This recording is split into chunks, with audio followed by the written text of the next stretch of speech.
Hello and welcome to Plomeek Tea Time number 3. This is my open panel show with the link in the chat where people are welcome to stop by. I saw strange new worlds, or as my friend R.M. Briggs would call it, strange new lies. And I have some other topics too, but first I want to read a Chief O'Brien at Work comic. And first, I think I'm going to, before I do that, I'm going to say hello in the chat to the Comic Relief Crusader. Thank you for joining us today. And he's thanking me for showing up to his panel that he had on Tuesday. And I told him it was a good stream and I like his energy. And he says to pretend I'm on the radio and on the DJ. Well, that would actually be fun if I were announcing some music and just playing some music. That would be really fun. I would like doing that, but I don't think YouTube would like me playing music. And also, so okay. Today for Chief O'Brien, Chief O'Brien at Work. This is episode 7. Maybe next time.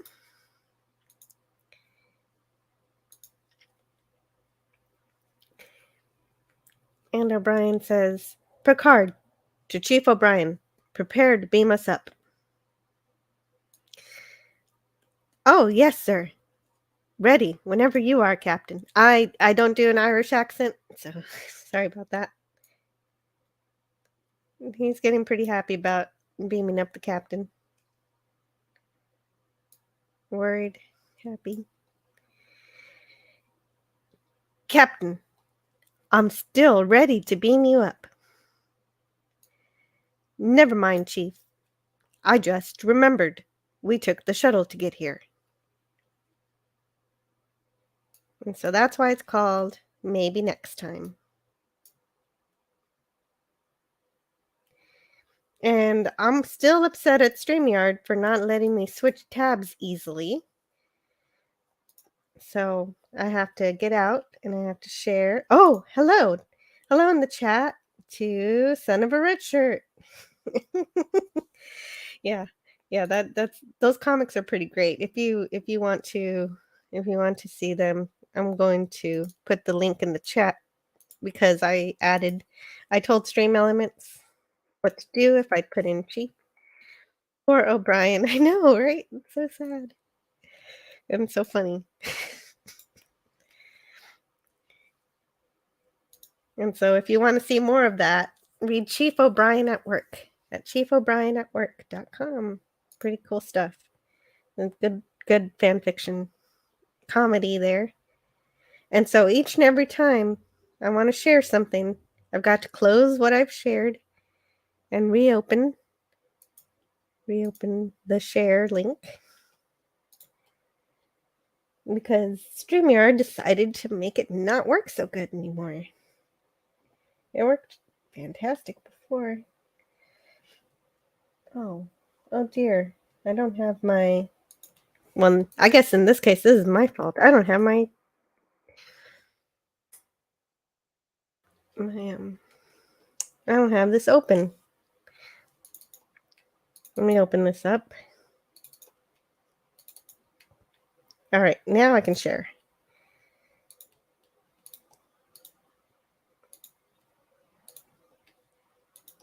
And Captain Spire, he says, is everything I heard about that show true? They used the January 6th event as a main reason for World War III and the eugenics wars?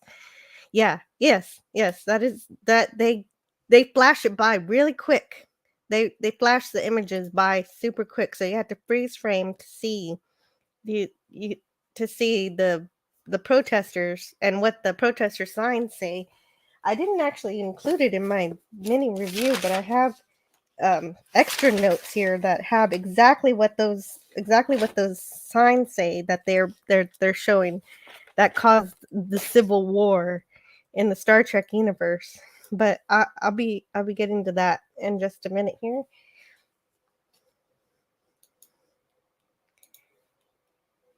Yes, that's right. when I get to that part of the review, I'll address my notes here. See if I can find it. Yes, they put something about the mRNA virus, and they put something about you know how they say Biden for president, you know how they changed it to Biden for resident. And I think that was two of the signs. I don't remember the third one. Oh, here it is. Audit the vote was the other one. Dear globalists, health bureaucrats, frack your masks, microchips, and air mRNA prison. Yes.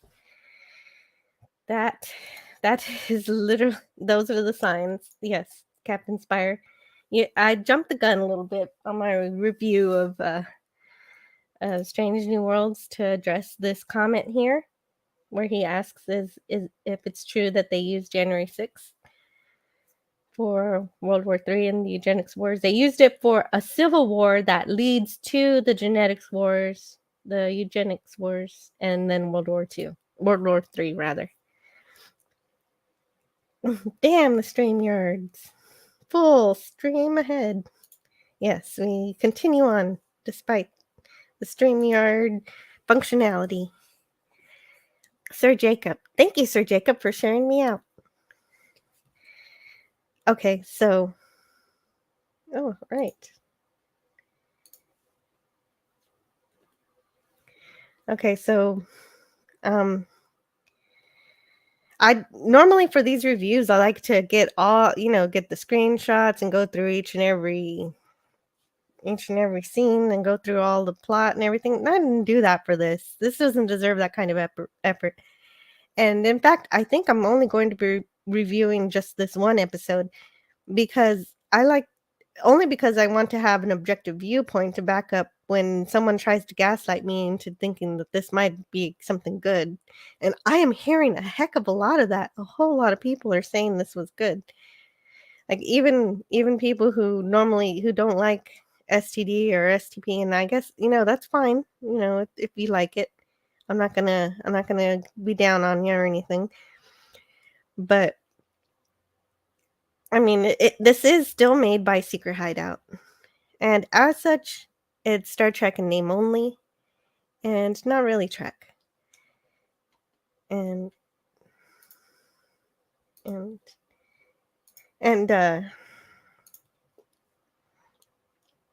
further evidence to this point is that it is still dripping with the STDs in various locations of this episode.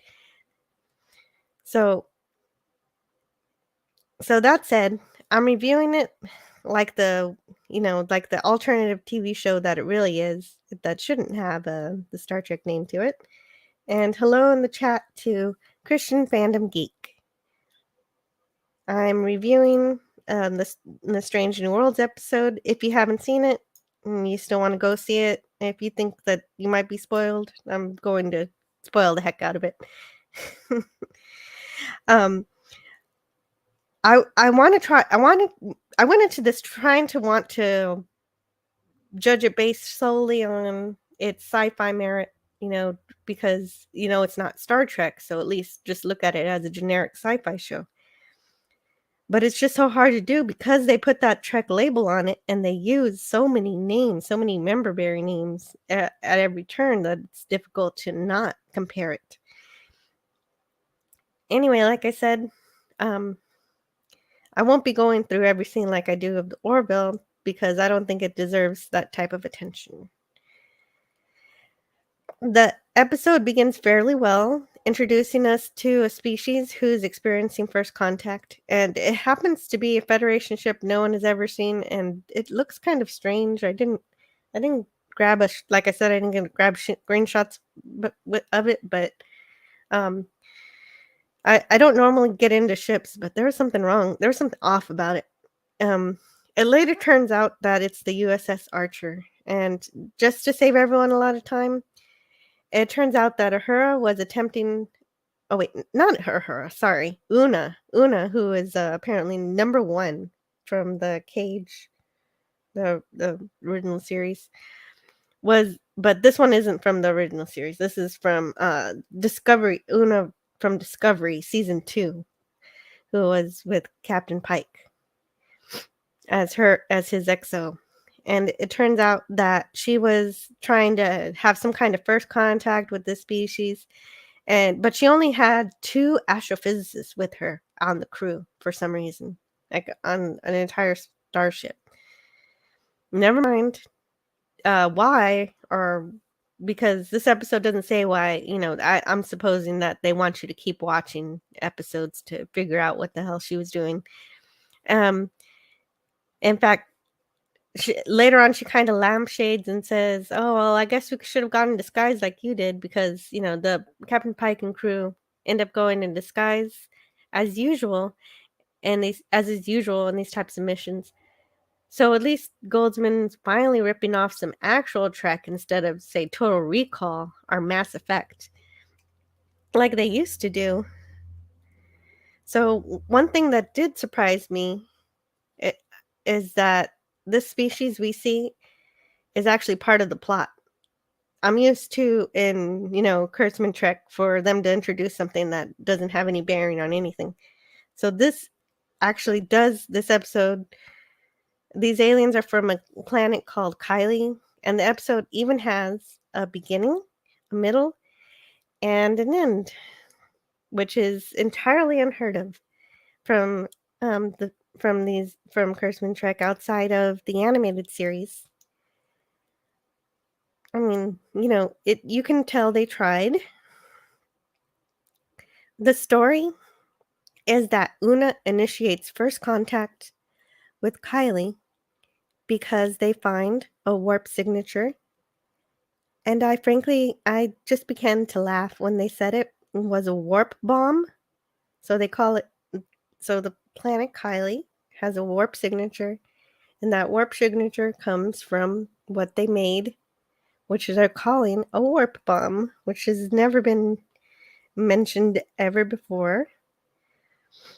And I was laughing at this because the warp signature is left behind when the engines, and from the signature from the engines, not from matter and antimatter explosion like you'd get from a warp core breach.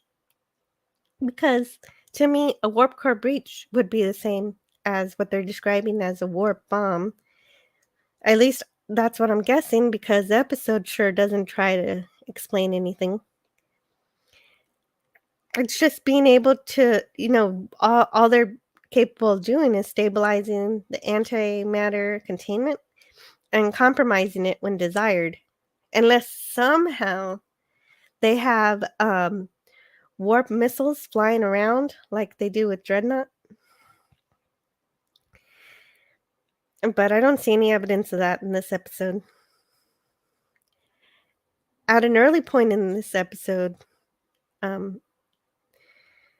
well, I just had no idea. They didn't say. And it turned out they didn't say. They don't really say anything, except that the people of Kylie reverse engineered some data that they collected to create the bomb. The data that they collected came from some battle that happened during STD that I put out of my memory, some battle from when they decided to go into the future. Do they explain precisely how the battle data gave them the ability to not only manufacture enough antimatter, but also to contain it? No, they don't. They don't answer that at all. We're not supposed to ask. The only result to this is to give Pike the only command decision he makes the entire episode, which is to say, well, since they reverse engineered our tech to make a bomb, we may as well tell them absolutely everything. They were on the brink of World War, so they must be ready. All I have to do is make a speech, and that'll make it all better. Like, this isn't an exact quote from the episode, but that's essentially Pike's decision making process. because, everything's totally fine. They show that everything's fine in a montage where the people on the planet are learning things and figuring things out and getting interested in joining Starfleet. We're supposed to believe um, that this command decision he makes in this episode effectively is what causes Starfleet to call General Order 1 the Prime Directive.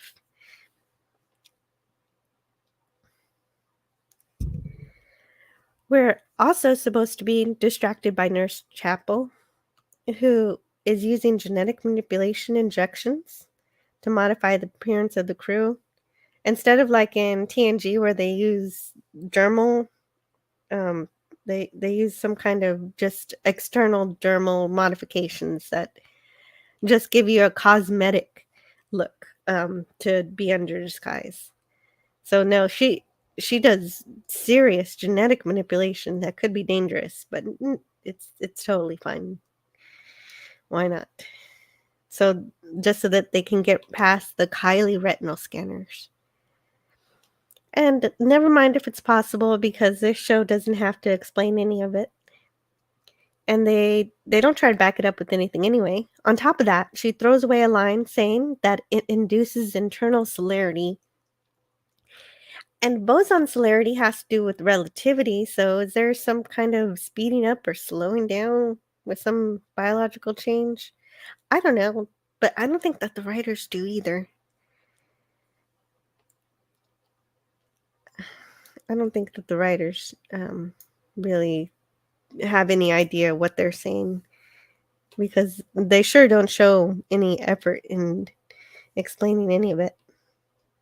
Because I'm giving it more merit than it's worth just by questioning it. They seem to have just pulled the word out of thin air, and it hurt the writers to make Chapel a nurse, because they give Pike a line where he calls her doctor. And I'm not too interested enough to talk about when she has to chase and knock out a Kylie citizen. The only purpose there was to formulate a booster for Spock's genetic disguise, which was, which was then impossibly teleported directly into Spock's eyeballs, because he needs some kind of booster from the genetic thing they did to give themselves a disguise. And it doesn't even matter to anything at all. None of it matters, because it doesn't work for very long, and Spock reverts back to Vulcan anyway. So all of it was just waste. And not having been thus surprised yet, I am also confused. I don't know if anyone can help me out with this. This episode begins on stardate 1739 and ends on 2259. Unless Pike can live for hundreds of years, or the producers have made a hilarious blunder, or there's some kind of time travel going on. I'm unsure why that's the star date. Someone can help me with that. But maybe there's something I misunderstand, which I don't preclude that as an impossibility. But none of that's clarified for me. So my question to Star Trek fans is this: when is Spock supposed to meet T'Pring for the first time? During adulthood? And if you said in the episode Among Time, when Spock has his very first Pon farr, you are correct. That said, should he be lusting after T'Pring a decade or so prior? Don't think so. This is definitely what is meant when it keeps coming back to me. The strange new lies keep phraseology works more and more here, since he is interrupted twice from from getting down with his girlfriend T'Pring after she proposes to him. Well, getting interrupted. Is he under Pon farr now? Will getting interrupted make him want to murder someone? I it just is very strange. And also, there's jump cuts for future shows. I do see the Vulcan Lurpa and some quick cuts. So they are planning to negate Amok Time for sure. And so I'm just done. I don't want to watch any more of this, and I'm just not going to waste any more time on it. Other than this review. Retconning this makes it look really freaky that Spock from the original series would choose to look at a child portrait of Chapring when he gets Pomfar in Amok Time. That implies that was just the last time he'd seen her when he was a child as well. But this changes things and makes it really weird. Why would he do that when he's seen her as an adult? So this messes, of course, it messes everything up, and it's just a major. Captain Spire says, but I thought T'Pring and Spock were betrothed as they were children before he left Vulcan. Yes, correct. It even says T'Pring, born in 2230, was a Vulcan female who was bonded to Spock as a child. Yes, correct. They had an arranged marriage.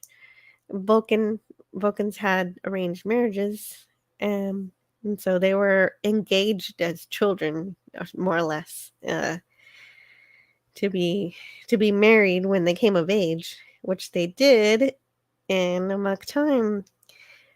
So I don't know what all I thought somebody was going to wake up from some weird dream when I was watching this scene of Spock trying to get it on with T'Pring.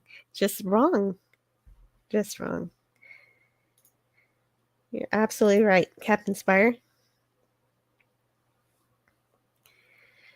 Also, STD breaks into the show several times, so the series is littered with it, with the filth.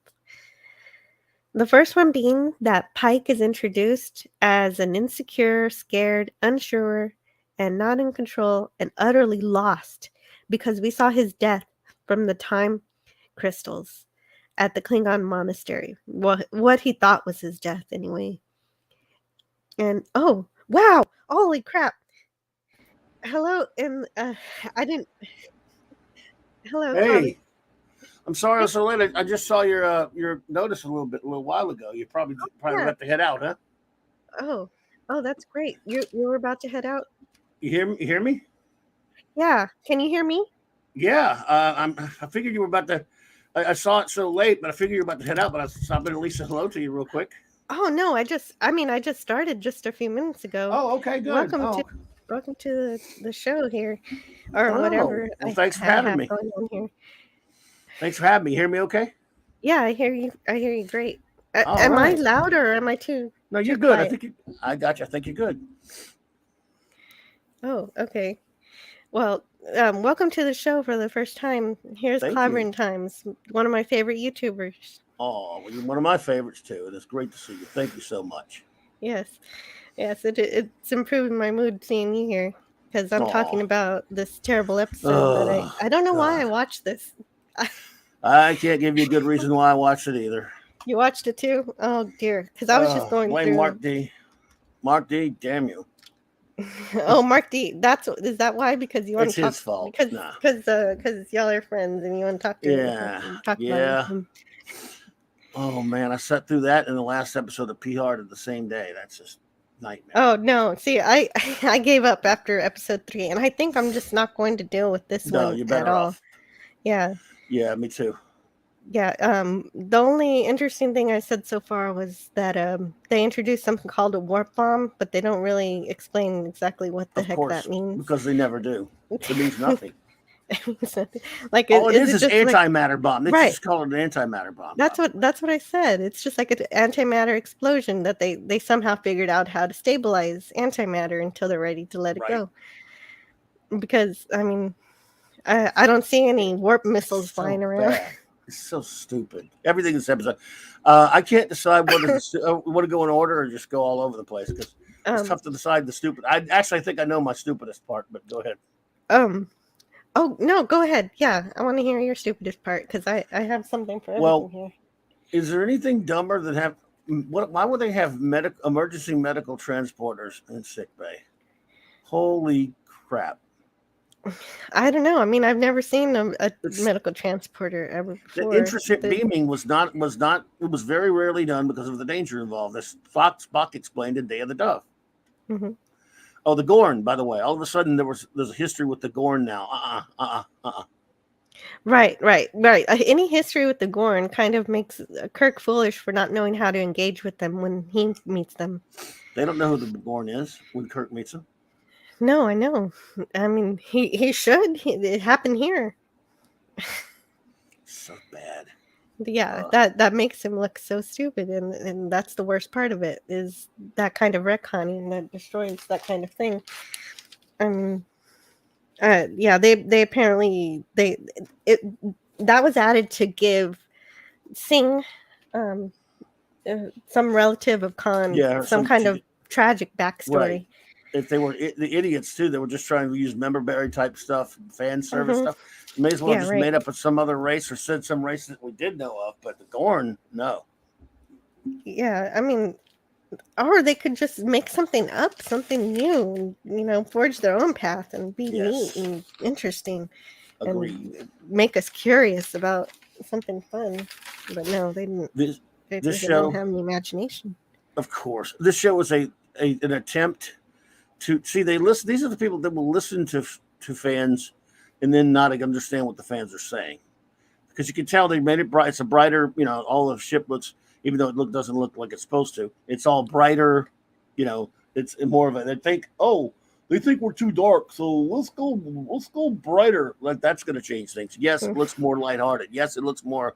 It has a more positive look and feel to it. And then they said, fans have said, Star Trek should be about science fiction stories exploring, So they set their story up like a Star Trek, normal Star Trek story. Well, that's all fine and good. They but tried. You don't know how to write it. They don't. So they tried to change their format to assuage their critics, and they're still connected to STD. They're mentioning it. I had another. Oh, they mentioned too many times. I want to hear your thoughts on it.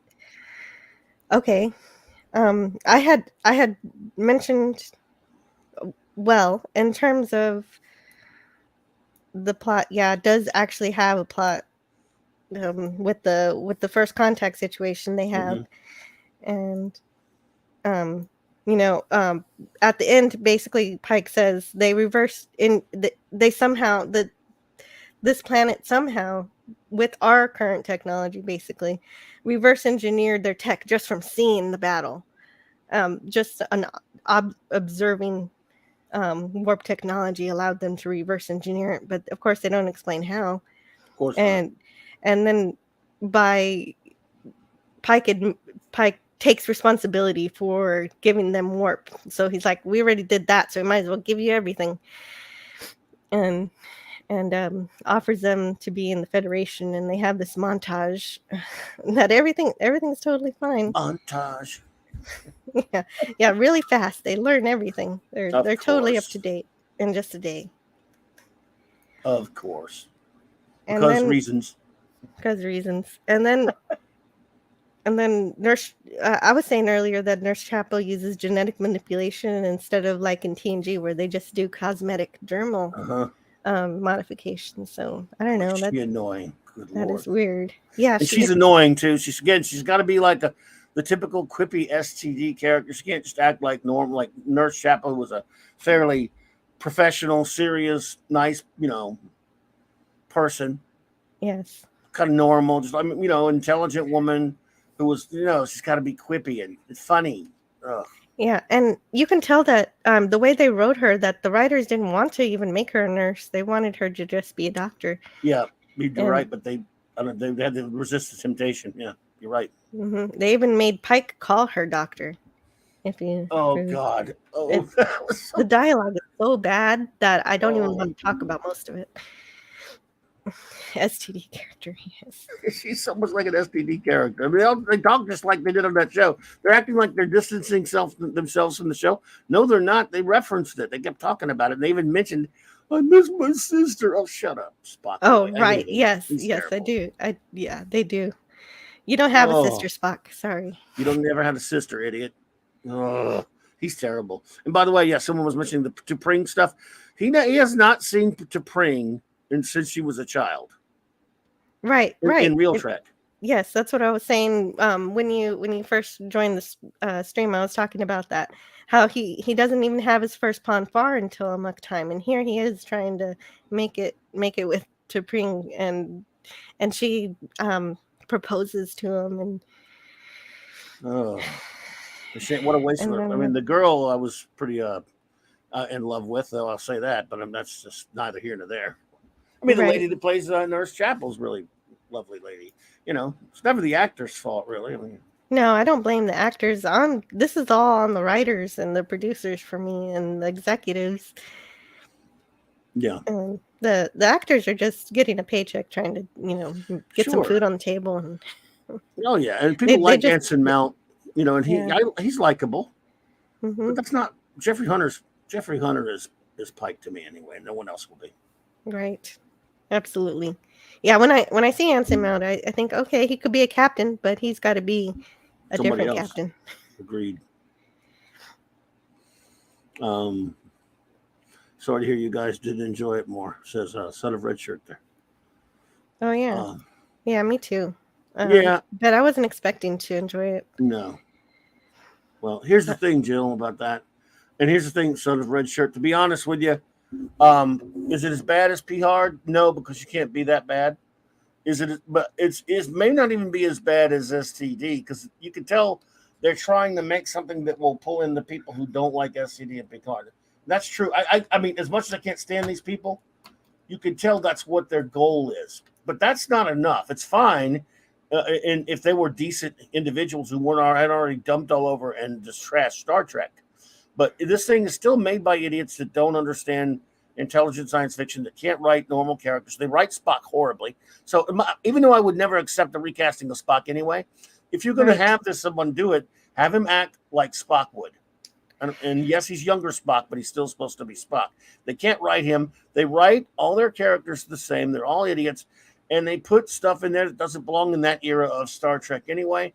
And this is made, Akiva Goldsman made this thing. He's terrible. He's one of the worst writers in Hollywood history. Akiva Goldsman and someone else whose name I forget, who wrote Husband's Rachel Getting Married or something.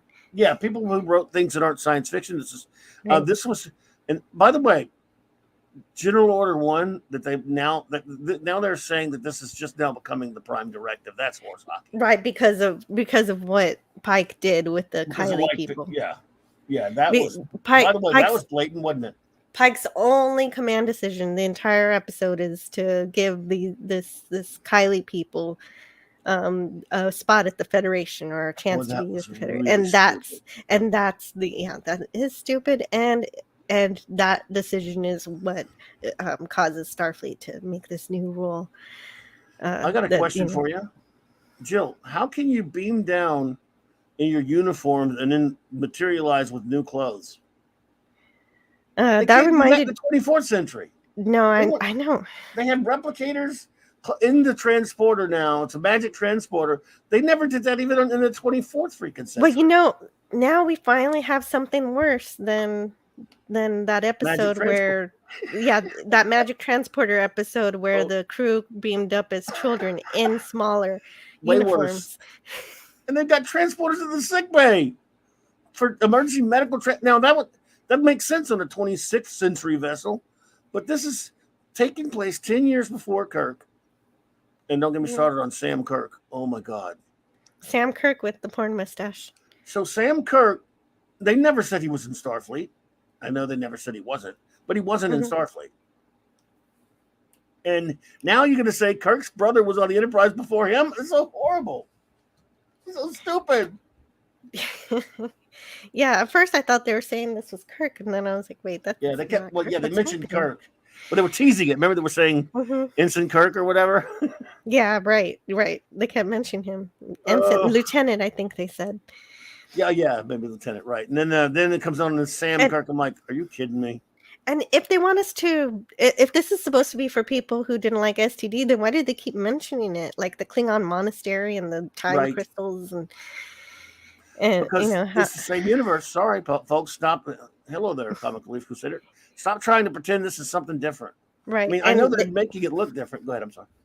no, that's okay. They name a shuttlecraft Stamets, even so much for Damn. Yes. keeping Why would that you do? whole thing a secret. By the way, why would this shuttlecraft be named after a guy that age? He's never. Did he die or something? I don't know.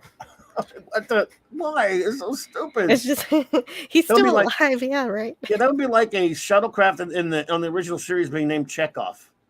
Like, Mhm. huh? Or well, of course, it'd be Chekhov's sisters, but like Sulu or something, having a shuttle named after him in his time. In his time, they had the ship Archer. That's a good name. I've always thought that'd be a good name for a real starship. Yeah, But but it's they didn't lost give here. him a pretty ship. They did No, not give him it a was pretty ship. really garbage. I am not even a ship person. I couldn't. I was Right. like, what It was is that? What am terrible. I looking at? Yeah, it's terrible. It's terrible. And the Enterprise. Look, I agree that this Enterprise looks way better than the pizza cutter, but what doesn't? Yeah, it And the does. ship, the bridge, and the interior of the ship is pretty. It's just not doesn't fit in with the original series because it's supposed to be 10 years before it, and they're just going to launch you to believe that that's it, and you just got to accept it because it's 25% different. It does look better inside than it does on the old show. And you notice they're not using the The blue flippy light. the blue lights and the flippy camera and the moving sticky camera all the time. Like the ship is not wobbling Yes, all I do side and side. appreciate the still moments that I mean Yeah, that they've improved on. And they listened to people when they said that the show should be about characters, and so they've tried to do that. they're trying that. Yeah, but it's They just that they write tried. really stupid things. And of Yeah. course, Well, again, they all the still can't. dialogue is insipid. Oh, it's terrible. And of course, again, on the bridge, you got like two dudes and like eight women or whatever. And I know that sounds like look. I don't want there to be an unequal amount either. If there's just, but it does look silly. It does look silly. I mean, it's just like I don't care if I mean, look, hey, look, dude, I love women, of course. I mean, if I Mhm. walk into a room and there's me and six women, I ain't complaining.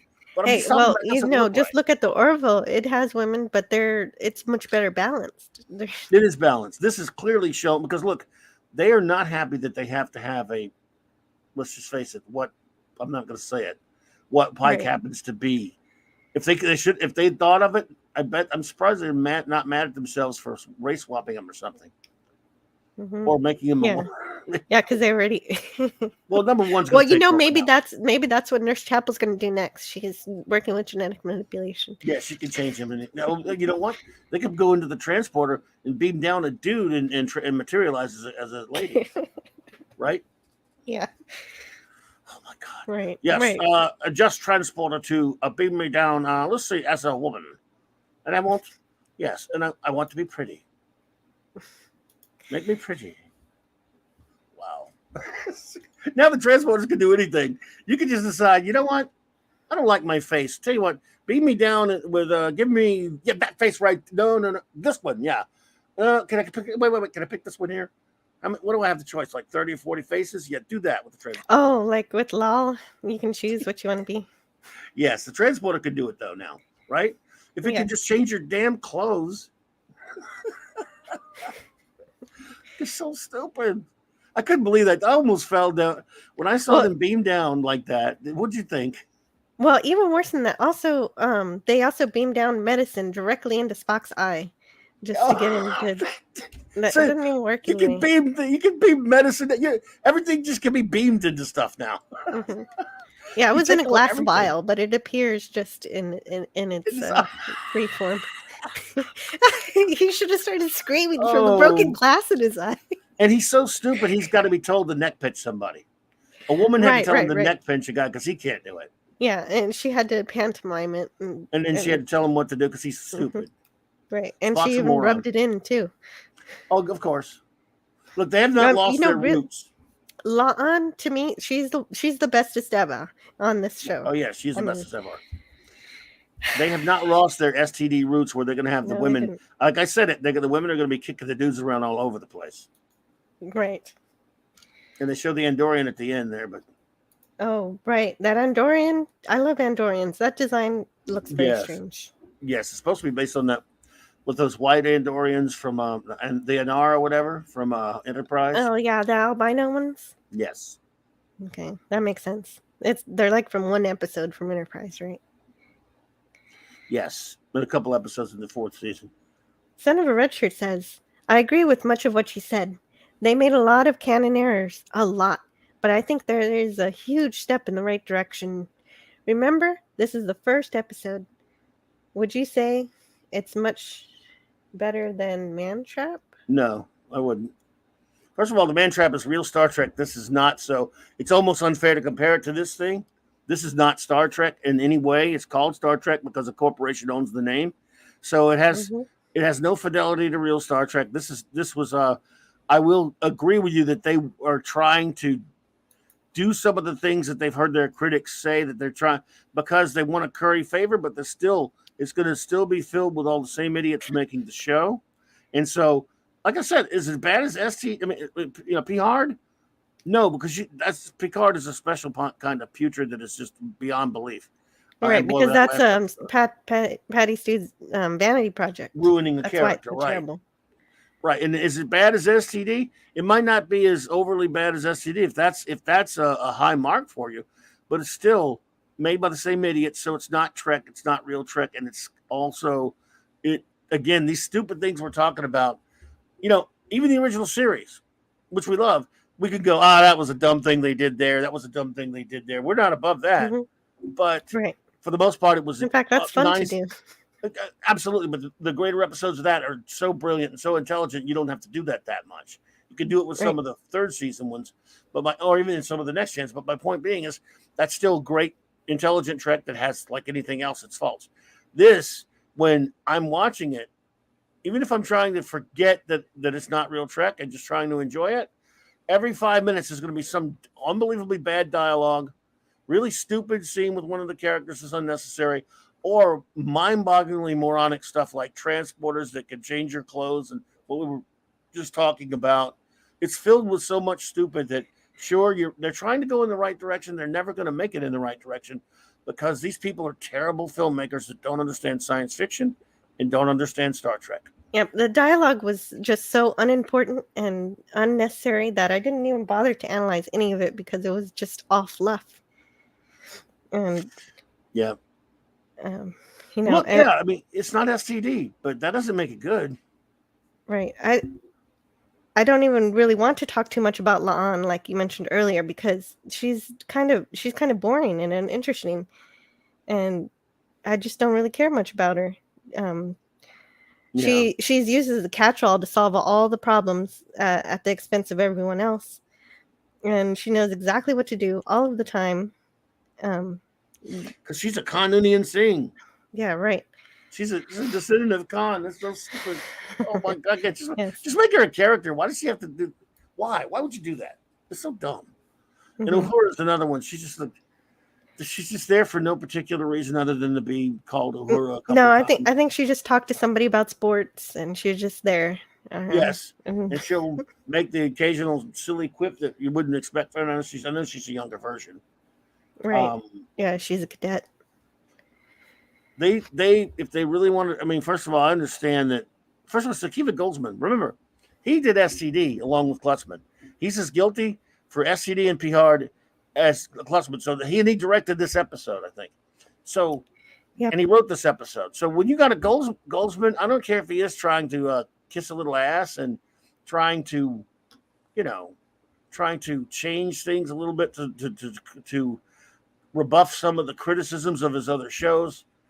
It's not enough because he's still going to be himself. Yeah, and it's still going to come off. It's going to come out, and it really does very strongly here. Hello in the chat to Captain Cockney Spot. Hey, Cockney Spot.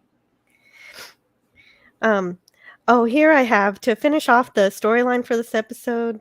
La'an is still, so she's still commanding her commander. Oh wait, we already talked about this. Una? How she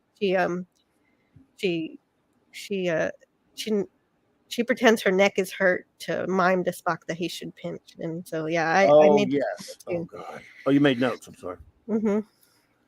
No, that's okay. No, you got to the good point that I would have mentioned. I'm sorry. Now, Broken Watch. Well, Mm-hmm. okay, so here's where I try to be a little bit positive. A broken watch is right 2 times a day, and so some cases you can see how Goldsman is trying to actually steal from Star Trek rather than every other sci-fi like he's been doing.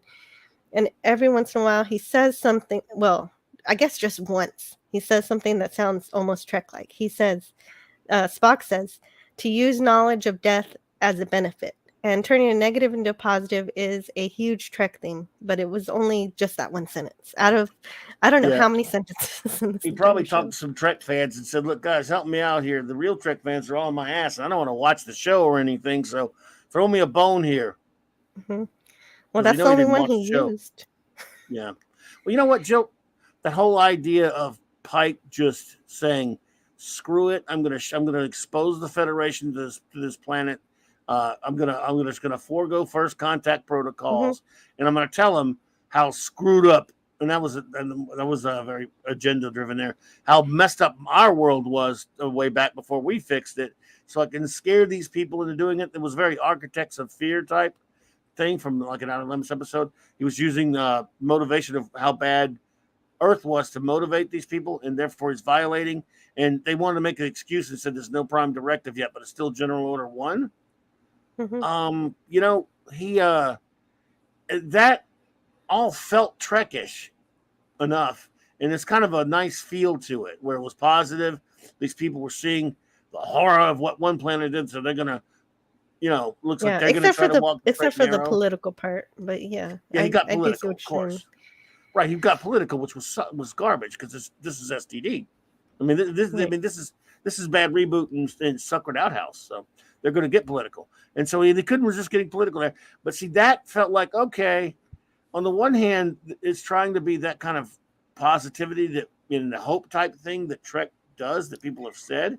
Problem is, it was still just stupidly done. It was badly done because even when they do have a good idea on this show, I Hmm. guarantee you they're not going to do it well, and they're going to do it like that. They're going to write it like 5-year-olds because these I people can't write. Yeah, I think you're right. That could have been done really well because, they did have the antimatter bomb, so it was important for them to realize the severity of the power that they have. Right? Um, Yes, but yes. Now I understand. I Look, don't know. the way they set the story up, I guess there was contamination Yes. as far as the antimatter bomb was concerned, warp bomb. Hi, Tiger Stripes. Hey, Tiger Stripes.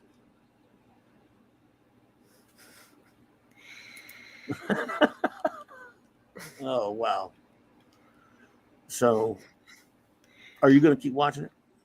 I don't think so.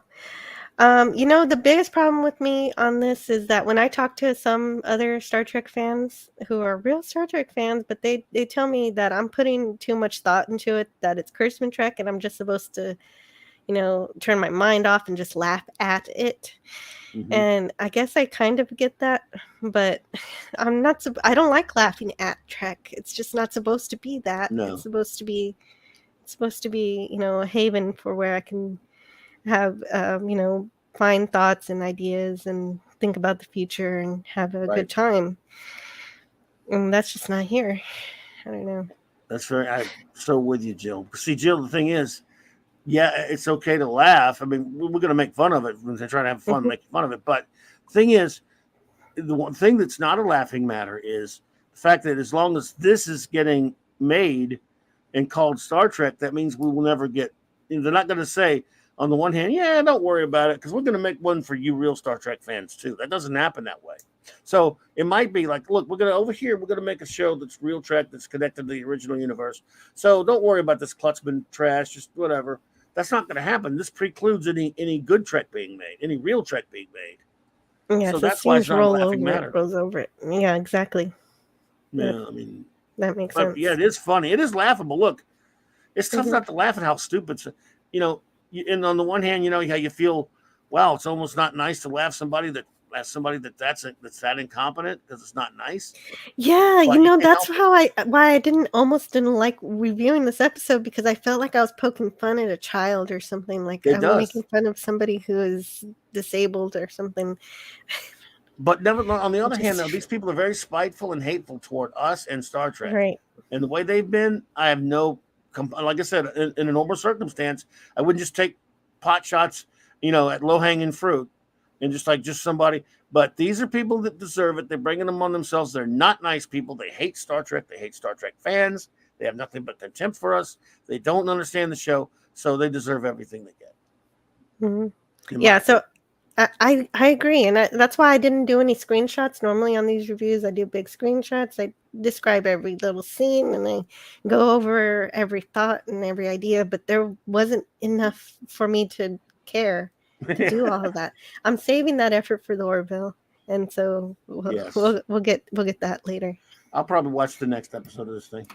Oh man, will you? I don't know if I will. I don't blame. Look, tap out. I mean, look, it's not going to get any better. I mean, no. Okay. I'm not saying it's going to get worse than this either. Again, you can see where they're again. It's false though. This is like a head fake. It's a bait and switch. They're trying to be, but more like the Orville, I guess you should say, or try more like Positive Trek. They are trying that. There's no question about that. But that doesn't make it good in of itself. When you're still screwing all over the canon and doing silly, they can't resist it. But putting magic into science fiction like they keep doing. Yes, no. Star Trek under Kurtzman Trek is completely always fantasy. Magic. Yeah. It's always fantasy magic. Even when they try to introduce a scientific word, like in this episode, they used Claire. I forget what they used. Something to do with the relativity, but they don't mention exactly what it is. Celerity. Oh, yeah. They say celerity, but they don't really know what they mean. No, they don't know. They don't. I guess they don't have science people there, right? They claim to keep science people on the set like the real Trek did, but I think they're just saying seriously? That. Who's going to admit to that?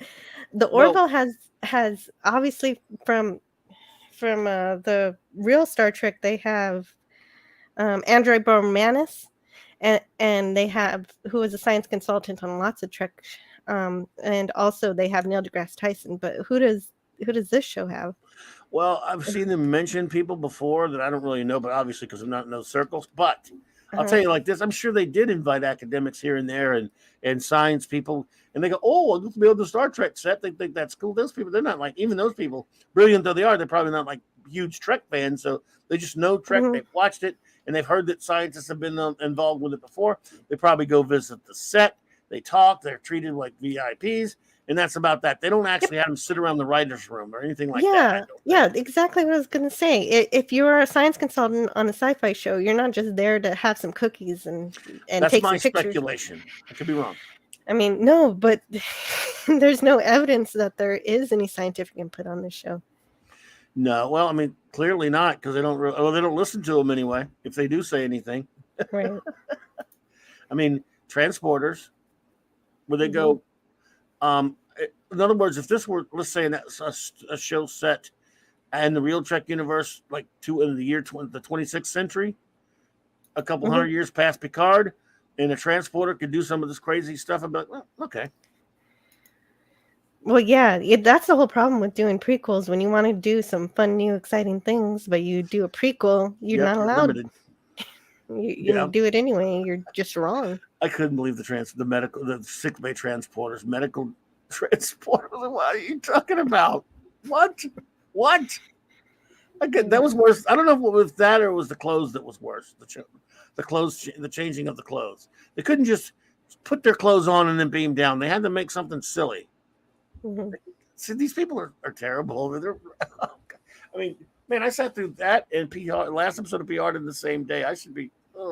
Oh, I heard it had Wesley and no airlock. Oh my God, no airlock. I didn't watch it, but yes, he's there. I heard he was there.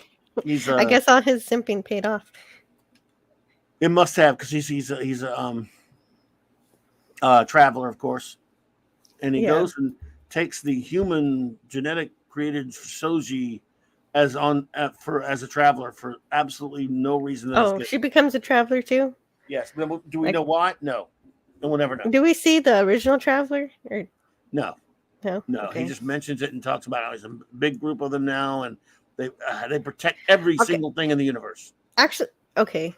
Soji, I guess she does have emotions because I guess the magic of the time Yes, she traveler does. had something to do with like, oh, you just have to feel the thing or whatever. Right. So the I traveler don't. was always stupid to begin with.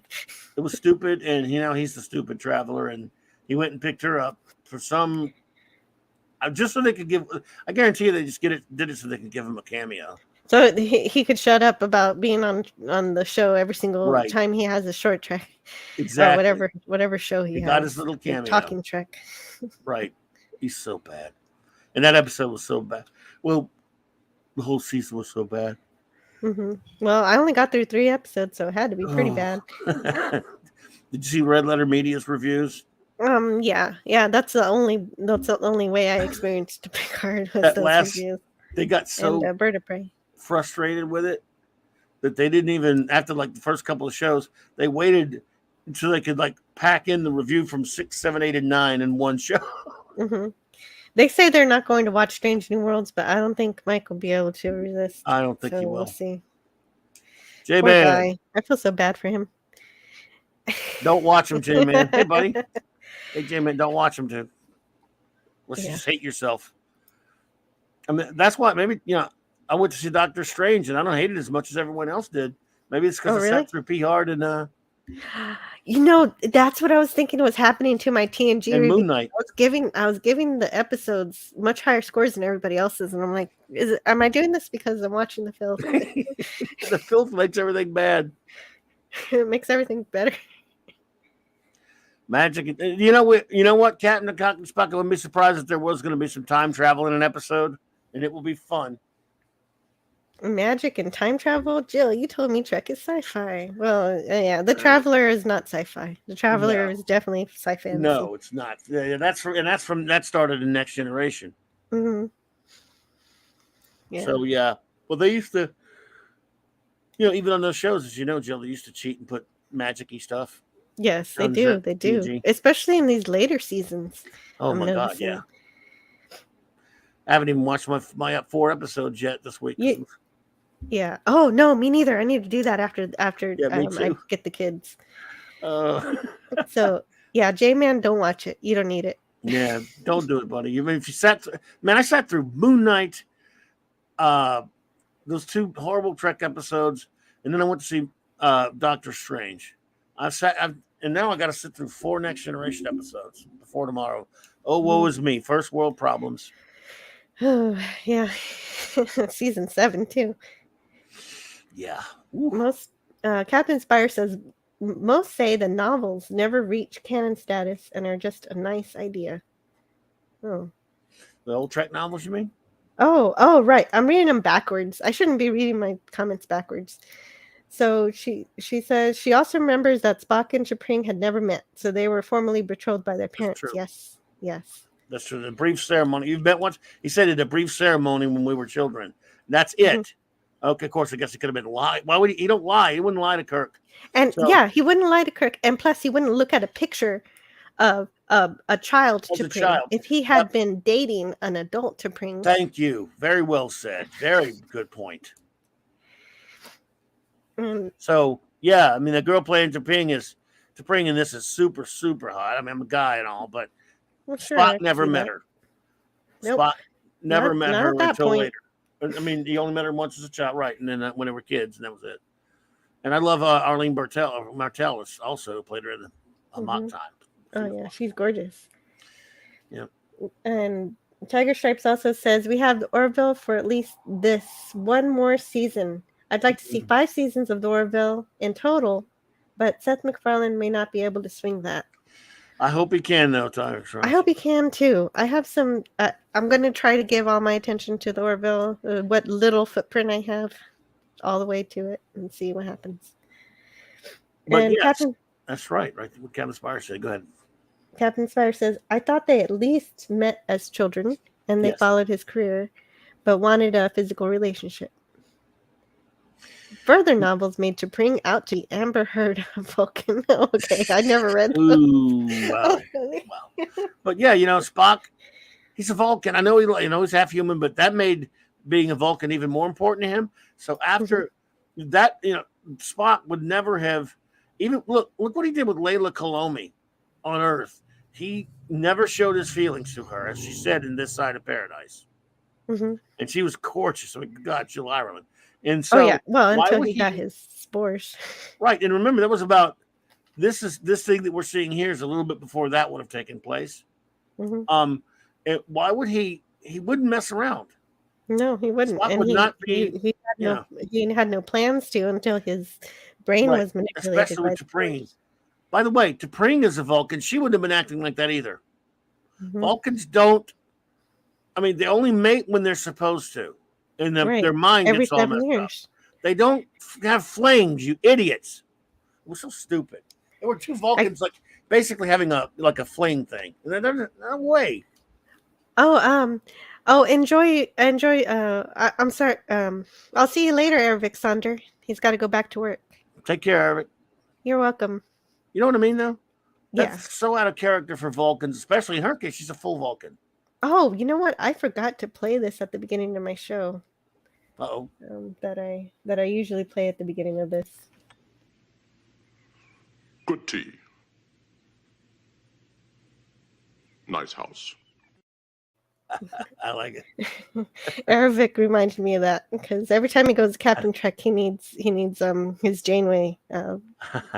You know that the clip little stream that he plays, little video. Well, Vulcans have emotions. It's true, Tiger Stops, but they do suppress them, but they don't let them out for a weekend fling, or they don't get. Right. If you'll pardon the crudity, they don't get horny. They don't. It's every 7 years. It just years. shouldn't happen. Right. It is Pon Far. It is every 7 years, and that's that. And that's just the way they have always been. Mm-hmm. Pardon my crudity. No, all of Kurtzman Trek doesn't understand Vulcans. Every single time they mention Vulcans, like the time Rios was trying to tell that little kid he was being Vulcan for keeping his badge in exchange for something. That's Ferengi logic, not Vulcan logic.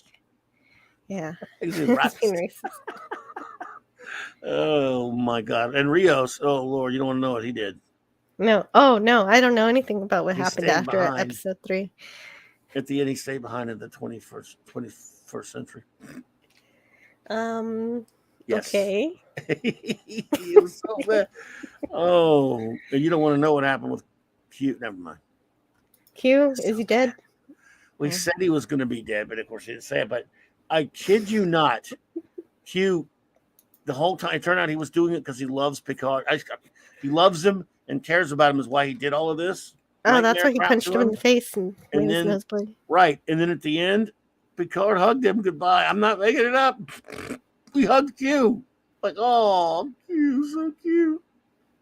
Oh my God. He hugged him goodbye. I don't even understand. I didn't watch any of it, so I don't understand. Q spent the first 3 episodes just saying nonsense, word salads. I don't understand how he went from that to hugging. He said, it's about 30 years we've known each other, whatever. Picard says, even gods have their favorites, and you have always been mine. Oh my God. Really? Yeah, to torture.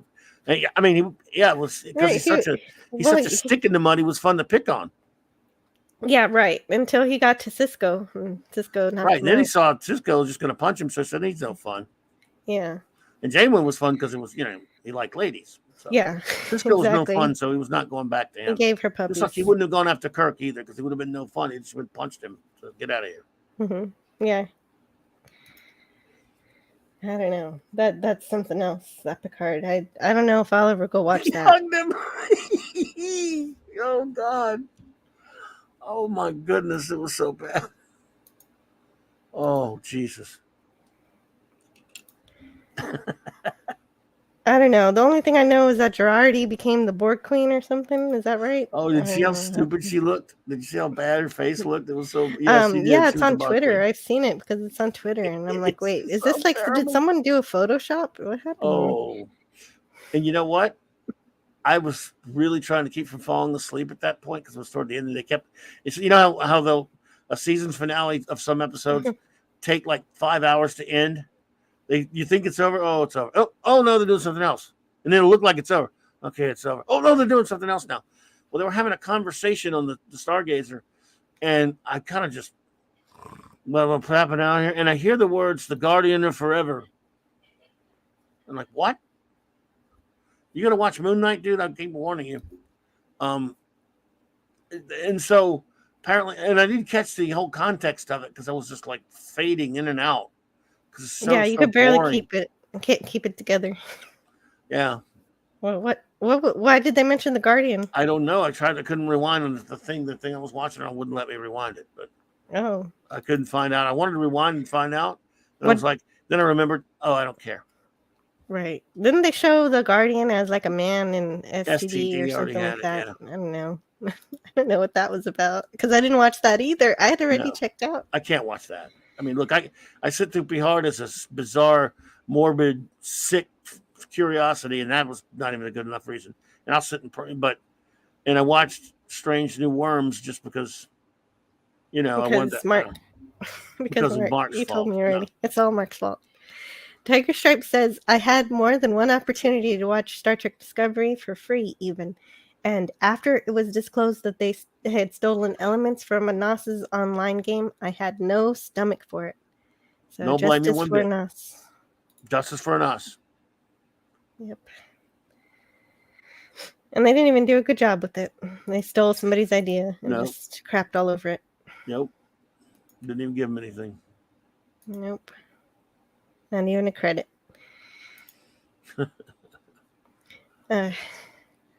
Tiger Stripe says, I think Vulcans are extremely repressed, but their emotions are still in there. And that's not just your viewpoint. That is absolutely true. They are extremely emotional. That's why they control them. Yeah, because they had a savage history, and they completely, of course, and some of them undergo Kolodar and completely purge the emotions, although I don't even know if that's possible. But yes, they have them, and it's like Cybok. He just decided to have his emotions. Oh, I never considered that Kolodar is more of a state of mind than an actuality. Probably, yeah. Remember that episode I like that episode of Enterprise where the Vulcans who don't completely repress their emotions. They said, we believe in logic, but we believe in emotions could exist with logic. They were like a small, almost like a cult. Mm-hmm. I thought that was actually a pretty good episode. Yeah. And so they do that's have the kind them. of Vulcan I am. Yeah, well, there you go. Because I think, to be honest with you, I think Vulcans are illogical. Because if you do have emotions, it's illogical to deny them, is it not, if they exist? Right. Vulcans are inconsistent. I'm sorry, they're really inconsistent. Yep. But Spock wears it well. Best of them all. He lies his ass off all the time. He says, does. How many times has he said on the show, I am incapable of that emotion, Captain? Well, that's why Bones is there to check him out on that. Yes. He always says that. Right. I'm not capable of that emotion. That's not a true statement, Spock. You are. Mm-hmm. Even if you weren't half human, you would be, but especially if you're half human. But I love him anyway. We love Spock. Yeah, me too. But not Spock Boy. And Captain Spire says, it was a story worth exploring, but they tend to make characters more human than alien when exploring these side stories. Oh, I think he's talking about his novel? I don't know. Could be true. But that is true how, well, obviously we're all humans, so humans are writing these aliens, and sometimes they project. Science fiction writers, all writers really, when they write, and to an extent you can understand it, they project from themselves. But sometimes science fiction writers will write aliens that are just mirrored to humans, act more like humans, and so they could use them as a mouthpiece to condemn humanity. That's what they did with the Kylie planet on this episode, Strange New Worlds. Exactly.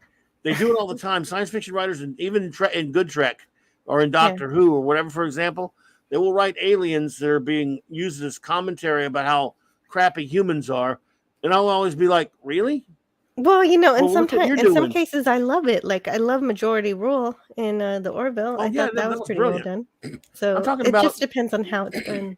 I'm talking about when Spock, for example, says things like, when in Errand of Mercy, when Kirk says, well, there we have it, war. We didn't want it, but now we have it. It's curious how you humans obtain things you do not want. Don't shut up, dude. You're human, first of all. But even if you weren't, as if Vulcans never... Right, as if Vulcans never do anything. It's like in Doctor Who, when the Doctor sticks his nose up at humans and says, humans, well, wait a minute. Time Lords are some corrupt sons of, I mean, Time Lords are some evil sons sometimes. Time Lords do bad things too. In other words, and they have more power too. Sentient beings in general can do bad things. It's not just because you're human, but human writers like to say human this and human that, which is not very humanist, really. No, I think that makes some sense. Just an observation I've always had about science fiction writers. Yeah, I think that's a good one. I'm gonna have to think about it and get back to you on that one. I like that idea. That's a trope that they use. And I love often. humans, even though we are screwed up. We've got a lot of rotten humans in the world, but there are a lot of good ones too, like you. Exactly. I think that's the point. But wasn't Q apparently going nuts? How is any of this Q helping? This is not Q. Well, okay. About Picard. Yeah, we thought that, but then he was fine at the end. He's just dying, he said. And he never said, they don't explain it. And they don't explain anything. Will. So they just don't explain anything. He makes no sense the entire season. Right. And then he hugs Picard. And then he says, remember, there were a couple times in the other episodes where he couldn't use his power. Like, oh my God, my power's gone. But then he's able to send him back. That was fine. He snapped his fingers, send him all back. Well, I mean, did they ever mention the continuum or having any kind of influence over his powers or his illness? No, not much. No? Okay. These people are horrible writers. I don't care whether it's Strange New Worms or STD or PR. They'll just write to fit their little dumb story, and no matter what happens. Oh, J-Man, if I didn't miss you, I'll see you next time. J-Man, thanks for being here. Captain Cockney Spock says, the Guardian of Forever, unlike a DeLorean, gets you back to timeline. Yeah. Well, yeah, of course. Yes, of course it does. Since before your sun burned hot in space and before your race was born, I have awaited a question. Well, that's a long time to wait for somebody to use your Guardian, man. How do you make that echo sound, too? That sounded great. I don't know. I'm just putting my hands in front of my thing. Okay, that works. Question. I see no reason for questions to be couched in riddles. Annoyed, Spock? Yeah, right. Spock was annoyed at being unaware of the science at this point. As correct as possible. As correct as possible. Like, as correct as possible for you. Your science knowledge is obviously limited. Really? The Guardian was a jerkweed. And yeah, he kind of was. So at least he wasn't an old man. Oh, nice shot. Oh, speaking of old man, last Cinco de Mayo, last year, I lost my grandpa, and he really loved Star Trek. And so I realized I was writing a review about this terrible episode, and I couldn't just do that. I had to watch some real Star Trek too. Oh, nice. I love this one. So tomorrow's yesterday then, right? Yes, tomorrow's yesterday. And actually my son picked it out because I'm starting to watch it with him too. I'm finally getting him. He's finally starting to. How old is he? It took a while. He's 8 going on 9. He's watching Trek. That's great. That's great. You're going to get in trouble with Captain Spock though here because you picked a time travel episode out there. My son picked a time travel episode because we've been watching a lot of New Who up to season 3, and so I think I know why he picked this episode. He likes time travel. Yesterday, he does. That's a remastered shot there, but I love it. It's beautiful. The shot of Captain Christopher's plane. Mm-hmm. That shot of the Enterprise and the Enterprise in the atmosphere. That's fantastic. Yeah. It looked really dumb on Strange New Worlds when he ordered the Enterprise to enter the atmosphere. Ugh. No, and it's not supposed to you're not supposed to really enter the atmosphere like that. No. This was an accident. Right. And they had to use pretty good probably had to use a lot of power to blast up out of the atmosphere. Yeah. That's a beautiful shot. Yeah, they lost the warp engines and everything. Yeah. And yeah, so I watched it with my son, and yes, I was wondering if Captain Cockney Spock would be here. Yes, this episode does violate your poster about time travel. But none of the writers back then had your poster. You're going to have to go back in time and give them your poster for them to understand time travel. Well, Were you there when when Raquel and I reviewed this episode? No, I hadn't joined until y'all reached that animated series. Oh, okay. Well, do you know that this episode was meant to be the second part of After Naked Time? And Oh, it was really? written that way in the Naked Time script and in this, but then they and so I had I had a Naked Time script that had the original ending that dovetailed in that led into this. Remember, as you know, the ship was going backwards in time, and when they broke away from Psi 2000 and Naked Time, and then Mhm. and Kirk says time warp, the implosion of the engines and whatever, and so that's how it was. The implosion of the engines breaking away from Psi 2000 sent them back, and this was going to be the second part. But later they decided to break it up a little bit and do this a little bit later and just did it on its own. And yeah, they did a completely different accident with the black stars, Yes. or as we know Black them hole, yeah. today, black holes. Black holes. Yeah, that's right. That's right. So they changed the reason for it. But Yeah, that's pretty neat. I didn't know that. I didn't know that it was connected to Naked Time. I love this episode though. It was great. I'm Captain Christopher. Yeah, me too. It was. I like that they put black holes in it, or black stars, because it was Right. engaging with the new science of the time in an interesting way. And it's cool that they explored that. And I was really happy with this episode. This is a great mouthwash for what I just watched. It was a lot of fun. Yeah, well, here's the thing about time travel, because I understand. I don't mind it if it's an accident or if it's something like the Guardian of Forever, which you can't explain because it's just created or higher science. It's when they do it on purpose, like the slingshot around the sun's stuff. I love, Right. I love, I love Star Trek 4 too. I love Trek 4. I love Star Trek 4 too. Although in Silent Earth, it was a bit much. I mean, again, I love it, but I love Gary Seven and all that stuff. But I'm like, really? I mean, at least if it's an accident that caused you to go back in time, it's a little bit more plausible in a science fiction story. Then No, they start that episode. We did this on purpose. We're here on a mission. See, that's why the fantasy of Doctor Who, you go, okay, they're the Time Lords. They've mastered time and they have technology zillions of years ahead of us, so that's fine, and it's no problem. Well, I can enjoy that because that's supposed to be fantasy, and with the it's pseudo science fiction that they have I can tell they have their own language that in their universe makes sense. Lord Doss here. Avon lives, long live the Legion, buddy, and he's right. It's terrible. He watched the first one too, Strange New Worms. Yeah. And they did try to address the effects that they'd be having on the future in the episode. Yeah, they did. And look, I love this. I mean, again, this is not. I don't know if it's my top 10 or I wouldn't tell Lord Thoth it's my top 10 or even top 25, but I love it. The stuff with Captain Christopher's really cool. When they go back to when they done stuff on the on the Air Force base was pretty cool with Kirk. Yeah, actually, my son said that he loves seeing Star Trek from their perspective, the 60s soldiers. He said that that's exactly how I would react, and he laughed a lot. Wow. Yeah, and then of course this was you talk about canon mess ups. People like to say, well, they violate canon all the time. Well, retroactively they did, because in this one, this was the first time that they established that this is 200 years in the future. It wasn't until the motion picture they changed it to 300 years. Oh, right. Yeah. Yeah, I do remember that line. It was a pretty funny line, though. I'll lock you up for 200 years. That'll be just about right. Then they doubled down in Space Seed. Yeah. Oh, God, I forgot to say something about PR last episode. Oh, goodness gracious. Holy Christ. You're not going to believe this. Yeah, I know nothing about it. I'm blissfully ignorant. You know how Sung is played by Brent Spiner? Yes. You know how he's in the thing? He's Dr. Sung because everybody looks exactly like their ancestors, right?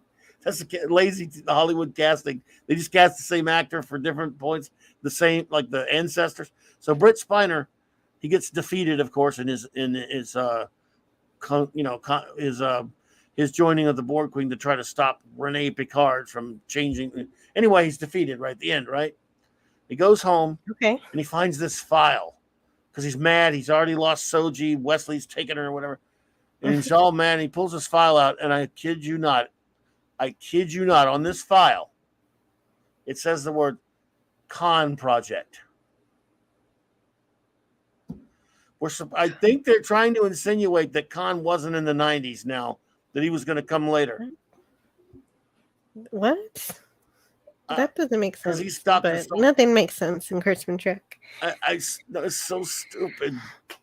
Yeah, I saw on Twitter people talking about Khan Project, but I didn't know what they were talking about. I mean, we don't know. Obviously, they didn't say it, but why would he have that? I mean, he's already, in real Trek time, of course, he existed from 1990. He was from 1992 to 1996. Well, he was frozen in the 90s. Ruler of the quarter of your world. Yeah. Oops. So now the genetics, they're going to say that the, they even did this in Strange New Worlds, by the way. The eugenics wars. Remember how he mentioned the eugenics wars in Strange New Worlds? Right. That almost insinuated that it happens later. Well, yeah, with Nurse Chapel messing around with it, I can imagine why. I don't know. Terrible. Yep. Captain Ponfar's Tiger Stripes. Not if anyone's watching. Let's see. Where are we going here? Oh, the intro to Strange New Worlds. Yeah. It was lame too. It feels like they took the original theme and they just took all the soul out of it. Thank you. It right out. Exactly. Now the visuals are good enough. I mean, they look okay. And of course they had to do. I like R.M. Briggs' intro outro is way better. Oh yeah. Without the ship. And you noticed they couldn't help themselves. They had to say, "We're no one has gone before." Even though this is supposed to be before Kirk. Now, again, you can say that's not a big deal, or the other one is. I don't think the other one's sexist. It just means mankind, humankind. Right. Man, but he could have. Yeah, mankind. It relates to all of mankind. Yeah. Right. But I'm surprised they even had that monologue at all. But it's like, we get what you guys are trying to do, and you don't know what you're doing, and it's just it's terrible music. Yeah, uninspired. Oh, so bad. Yeah, but what can you do? I don't know if I'll watch the second episode. I might. I think I will. Give it. I'll give it a couple of them. But what we're gonna hear. Everyone's gonna be saying, "Well, STD." Okay, so what? And oh wait, what did they say? I mean, they're gonna be saying it's not as bad as STD. Come on, okay. See, the problem with that is saying, your cat diarrheaed all over the floor versus actually getting it solid in the litter box. You still have crap. How about, look, I only got 2 fingers chopped off. That's better than my other guy. He had his whole arm chopped off. Okay, granted, I would rather have 2 fingers chopped off than a whole arm, I guess. Sure. Yeah, right. I'll give you that. But the other one ain't no picnic either, and it sucks too. Am I going to go, hey, man, I only lost 2 fingers, no biggie? No, it's horrible. So, is it that big of a difference? In this case, it would be like losing a hand or losing a whole 2 legs.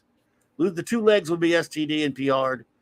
The arm, I'm going to go with the whole arm from a strange new screwed worms.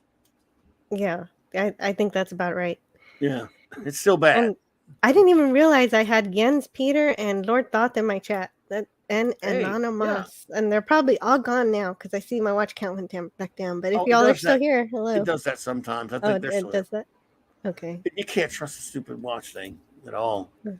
Oh, yeah. It was a short story. Oh, here's a short story. I was at a San Francisco group meeting in a small restaurant. An entirely different group of people were in the restaurant playing Star Trek Trivial Pursuit. You might mean science fiction group meeting. Oh, science fiction. Science fiction. Oh, you're right. A science fiction group meeting. Okay. Cool. Okay. The group. Muggles. Go ahead. The group of Muggles had a hard question. It was something like, which episode featured a group of fembots looking for a new computer for their ship? Oh, God. Brain, what is brain? That's easy. Spock's brain. Much to my shame, I know that one. And everyone just stared at me. You could hear a pin drop. Oh dear. I love it. Well, if you're gonna Oh. play Star Trek trivia in public, I have a Star Trek trivia game, big board game. Oh, right. You were talking. You Series, and yeah. Raquel were talking about playing that live on the Oh air. man, that would be so much fun. I don't know That how could we be super manage it. fun. Yeah, I'd love that. you got to do it. Yeah. That'd be great. And Anonymous hadn't heard about beaming down with entirely different clothes, just exactly, precisely, Yes. with the Yes. person. Yep. In other words, they're about to beam down to do an incognito, mission. For those who hadn't seen it, and they're in their uniforms, right? And I was like, by the way, when they were standing there, weren't you like, what? Why are they dressed like that? That's what my first thought was. I thought, don't they have to blend in? Although number one didn't, if you notice her when they find her. So when they materialize on the surface of the planet, they're wearing different clothes. They're wearing their their disguises. Right. And by the way, why did they have to? They're so stupid. Why did you have to inject people with crap to make them? I'm pretty sure when Beverly Crusher or even McCoy or whoever, when they would make someone up to look like an alien, they didn't have to inject them with any crap. They just put prosthetics on them and stuff. Mm-hmm. Yeah. It so stupid. It was just some dermal stuff right on the outside. Right. They changed their DNA, and they gave them some what was it? It was like some kind of crap that changes your. Yeah, they said DNA they had to do it because they had to fool the retinal scanners, but you could have just done something with the contacts or something. That made no sense. They never did that with the other Treks. No. And it's outrageous. Because this planet, by the way, this planet's not advanced enough to have machines like tricorders and that can just automatically read your damn DNA. They'd have to do a test. It was just like, shut up. You guys are not. You're not being clever. Especially if you can have a transporter that can change people's clothes. You're so stupid. Wow. Holy crap, that's the funniest thing. I almost just lost it when I saw that. I'm like, oh, no. Yeah. Yeah, at that point, magic transporters in full swing. What if the transporter... Hey, you know what? I've always wanted an extra arm. Could the transporter beam me down somewhere and give me... How about two? Give me two extra. Yeah, an extra arm, and you get to be 18 again. Right. Yes, I want to de-age me, too. In fact, you know what? My hair is a mess. Can you transport me down to the planet and fix it? Yeah, it's just like they have a barber on the Enterprise in the Next Generation. You'd think there'd be machines for that kind of crap. You put your head in this and hey, man. Am I the only one that does that? Like thinking that if I lived in the 24th century, I'd never have to go sit down for a haircut? Yeah. Guess not. No. Yeah, it should be easy enough. They already have they have the machines now that apparently you can vacuum your haircut. I don't know what it's called, but yeah, they should have some kind of technology by then. I'm sure they do on this new Enterprise. Then again, what's your face? What's that? Really with that girl with a really bad haircut on the helm? The girl with the bad haircut at the helm, Ortega. Yeah, Ortega or something. Yeah. Ortega. I didn't even write anything about her. I think I did in my long notes, but I didn't. I guess I didn't find her important enough to put in my actual review. She's just there to tick a box. Yeah. Yeah, no, she didn't do anything. Nope. Okay. Just checking. Yes, just like Zephyr Beeblebrox. And yes.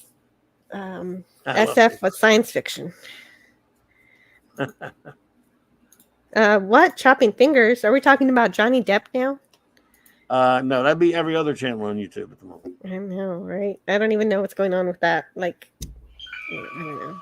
I think he's in the lead 8-5 right now, but she's up to that. She's up to that. Son of a red shirt. Have a great day. I hope you're feeling better, and I'll keep on trekking. You too. Take care, son of a shirt. And Anonymous, that does sound idiotic, beaming down in different clothes. Good grief.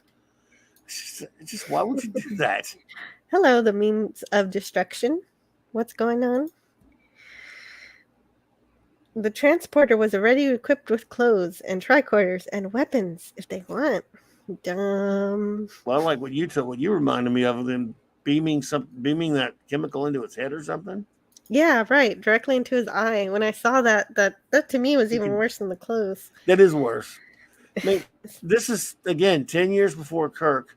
I mean, when they had to dress up like the Archons, they just dressed up. They put clothes on like normal people. Who knew? It's a shame they lost that technology to be able to change your damn clothes with the transporter. Oh man. Yeah. Yeah, they didn't give the memo to Kirk or Picard or anybody ever. No, they lost technology. Oh, maybe something happens later on in the season to where they have to say, never speak of this technology ever again. Never. I bet they'll use it again. How much you want to bet that they probably they go to some other stupid planet at some point and they do it again? I'm sure they will. Yeah.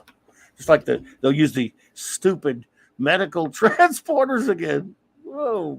Medical transport. What? For intra-ship beaming. It was fine on the Next Generation when you were doing it. And they didn't have one in sickbay either. They did it from the transporter room. One of 3 or 4 they have. Sickbay. Oh, well, I'm sorry. I can't help it. No, that's okay. What do I have here? I'm just looking at the stuff I had. I derailed all your notes and stuff. I'm sorry. Go for it. No, I'm all done. Oh. No more notes. If you got anything you want to share, go for it. Nah, I'm good. I just I thought it was just crappy, and I'll probably watch the second one to see how bad it is. But for anyone who is not, don't be fooled by anything. What's that there? Oh, the Orville. Yeah, and apparently, Egotastic. Well, he used to be called Egotastic Funtime, but now he's called Talking the Orville. So yeah, JP. Okay. He put this up, and I thought it was cool. I like him. I might try to fall asleep to this tonight if I can get it on some kind of loop. Oh, she's got the bridge thingy. You know, they got channels that have that for like 8 hours. Yeah, but not this one yet. It'd be cool if they could get that one.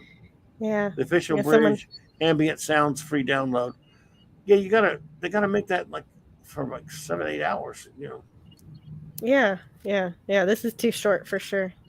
But it's nice. Yeah, I like those things. They used to pop in my feed all the time. I don't get them anymore.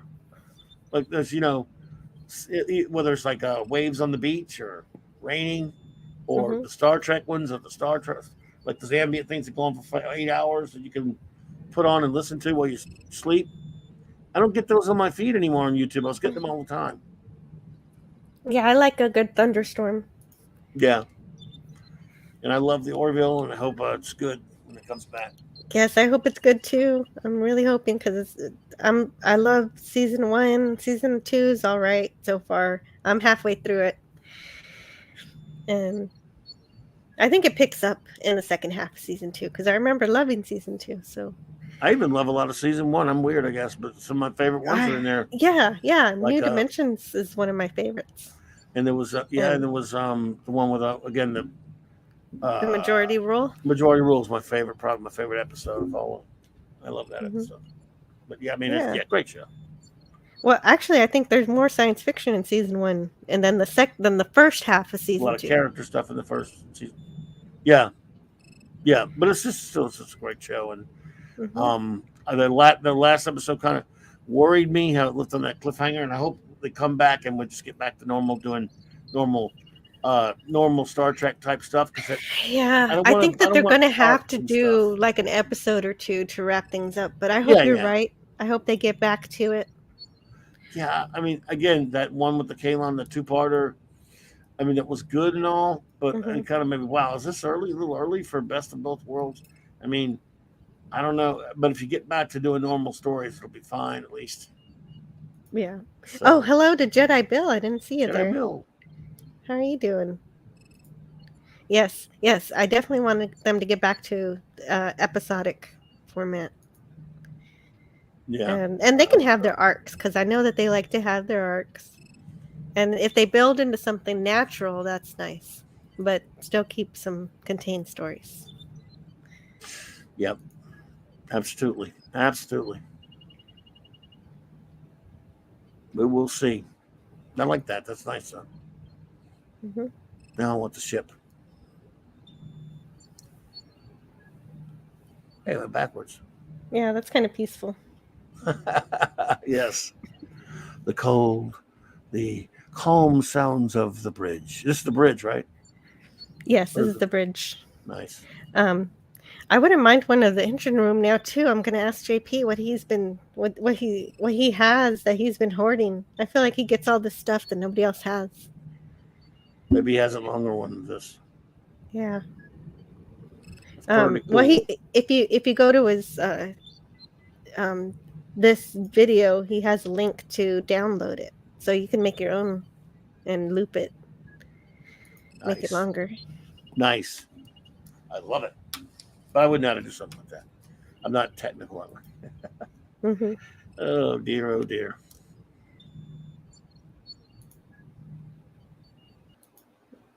There you go. There's that. That's nice. But I still hear it because I still have it in another screen. Oh, cool. So I'm Nice. gonna turn it off. Pop culture curator is here too. Oh, hello, pop culture curator. How are you doing? Indeed. Indeed, Where Captain. the heck is it? There it is. What you looking for? And now I'm looking for. Have you ever seen the deleted scene from A Happy Refrain? I don't know. I think I have both sets. Oh, really? You have them on Blu-ray or DVD? No, they didn't do Blu-rays. I wish they had. I got to get the DVD sets. Oh man! But I don't know if I watched that or not. Okay, I'm gonna play it anyway, whether you watched it or not. I probably didn't. See.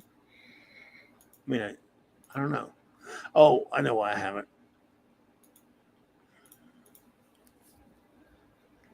Well, I just found it myself, so I hadn't seen it until now.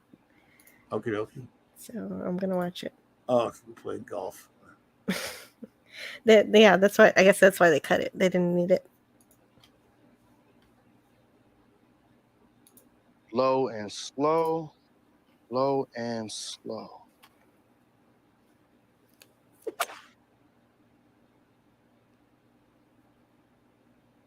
Oh, 148.2 meters. Okay, hand me the driver. Given the proximity of the hazards, I recommend a 5-iron.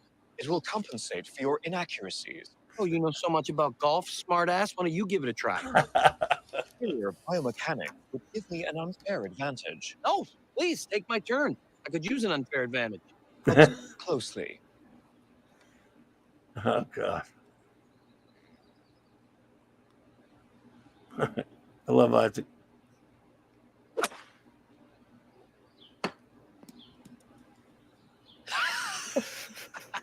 This implement is obviously defective.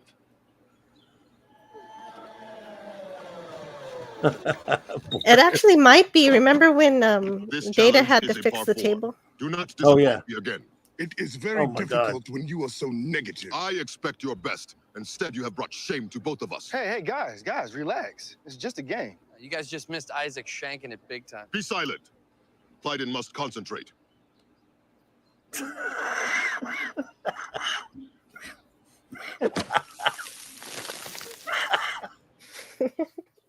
Say nothing.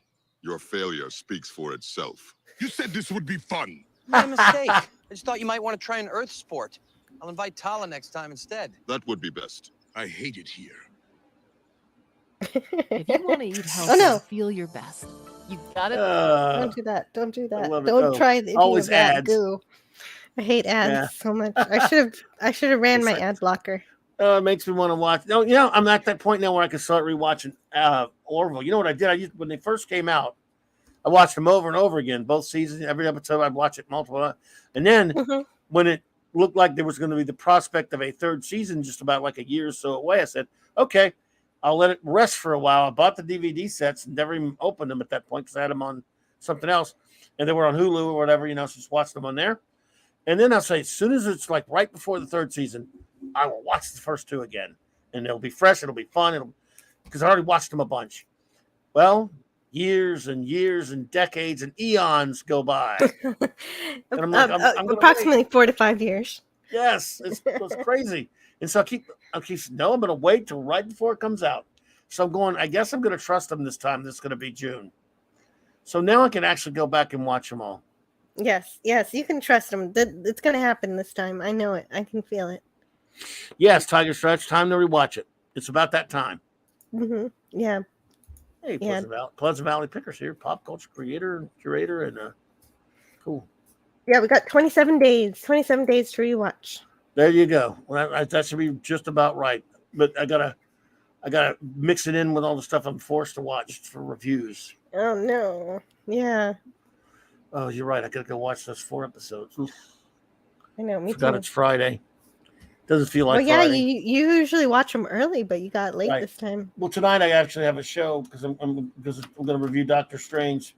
Mark D and J Man, we're going to be reviewing that at all right 6 Central. Okay, so. That's cool. Yep. And you thought it was okay? That means a lot coming from you because you really know your stuff. It had a lot of things wrong with it. I'm going to definitely dissect it and stuff like that, but I didn't think it was nearly as bad as some people are saying. But it has a lot of things in it I did not like, and a lot of things I thought were okay. Certainly not as bad as some of the other stuff that they've been put out in Marvel. Not as bad as Moon Knight. Ugh. So. Yeah. Well, I guess that says a lot. If you're watching all these terrible things, it might make some things. I don't know if you even care about those movies or not, but I like the first Doctor Strange, but I'm not really. I don't read comics yet, except for that one Fantastic Four issue I read for your 1000th stream. Oh, okay, cool. Well, so yeah, I thought it was all right. I mean, it was just had a lot. It has some definite problems that I did not like, and I'll probably because you gotta now these days when I watch a movie, I gotta rue on it for a while. I gotta stir. I'm not always sure what I think about it. I gotta let it think. I gotta let it sit a little bit. Yes, Lord thought Moonlight was just awful. So, yeah, but I have again I've been stirring up my thoughts on it, so I hadn't said too much about it yet, as far as Doctor Strange is concerned. But I've seen a lot of people I like, but it's fine, hate it. It's getting a lot of hate, and I'm not so sure I agree with all of it, but I do agree with a lot of criticisms. So, there you go. And we will spoiler the hell out of it tonight. Yeah, that sounds great. What channel on your channel? Yeah, my channel, and awesome. J-Man and Mark D, and if hopefully Sean, and even if Nick wants to show up. Okay. 6 p.m. Central. Let's see if that works. What's that? This. Oh, thank you. You didn't have to do that. Thank you. Yeah, well, I love that you finally have a short link here, unique URL, CLOBBERIN Times. Thank you. And we have your link on mine as well. We're going to get you more and more subs. So. Yeah, that'll be fun. Well, it's really great when I have a great guest like you. Oh, yeah, right. All I've done is make too much noise. But I was glad to be on, though. It was good to talk about that anytime you want. Now, again, I don't think you should keep watching the show if you don't want to. But if you do, I'm going to watch the next couple. So you should let me know. Okay. Lord, okay, I'll let you know if I do. Sub to that Clobby guy. Don't trust him.